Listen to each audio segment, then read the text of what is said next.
Interview session number 2 with James. April 5th, 2008. Copyright 2008.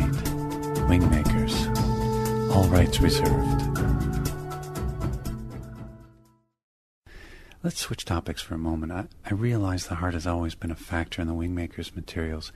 It just seems like it's taken more of a center stage in the Event Temple site. Can you explain the reason for that, James? Yes, it's true that the Event Temples is more focused on the heart center, but then the heart and mind are the key elements of the human instrument. And in the WingMakers materials, the mind was addressed more fully, and in the Event Temples, I suppose the focus was more squarely on the heart as a means to provide balance. But even in the poetry and art and music of the WingMakers materials, there is abundant reference to the heart and its central role in human activation and accessing the higher self. You see, the heart and mind are like two sides of the same coin. And by the way, when I say heart, I really mean the human emotional and intuitive system. And when I say mind, I really mean the consciousness of the sovereign individual, which includes the physical brain, nervous system, and associative mind consciousness. So with those definitions out of the way, the heart is the portal of the human instrument that enables it to feel the currents of love that flow in and around every individual at all times. It's back to that antenna and transmitter I spoke about in our first session. It's really a sensory system that enables that feeling of connection to others and our mutual creator. The mind, however, is a powerful perceiver in many ways, though it kind of gets entangled with the ego personality and the social conditioning of the small story in which culture lives. So its power can be vastly diminished. The ideal is to have both the heart and mind operating in harmony as both receptors and transmitters to ensure a good balance between the incoming streams of energy and information and the outgoing transmissions.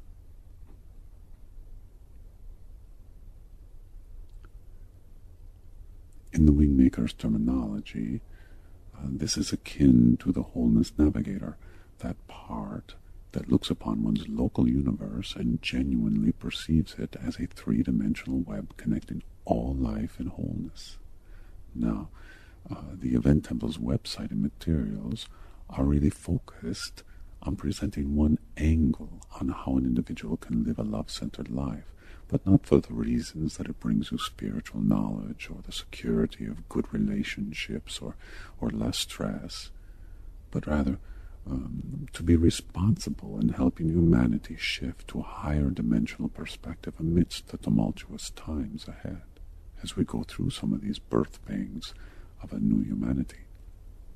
It's important to understand the heart and mind are seamless. As I said before, two sides of the same coin, and that coin does not have a name to it. It's not definable as we sort out words to apply to it.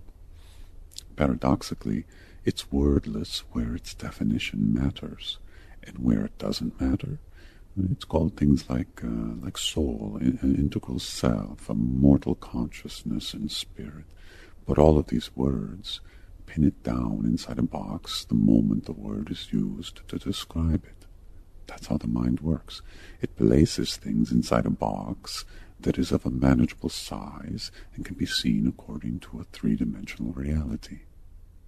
So, while the focus may be on the heart in this project and the mind on another, the real focus is on the integration of the two into a harmonious expression of the virtuous heart and mind through the human instrument into the worlds of time-space, which is here and now. And it's Earth in the year 2008, in the month of April, on the 5th day, in the 14th hour, in the 22nd minute, in the 12th second of time. I'm making some of this up, of course, but my point is that even when you have limited yourself into thinking that here and now is literally here and now, just as I defined it, it isn't. There is no time or space that bounds your expression of the virtuous qualities within you. They are outside of that box, as big as time-space here and now is. But I understand the difficulty in making that distinction.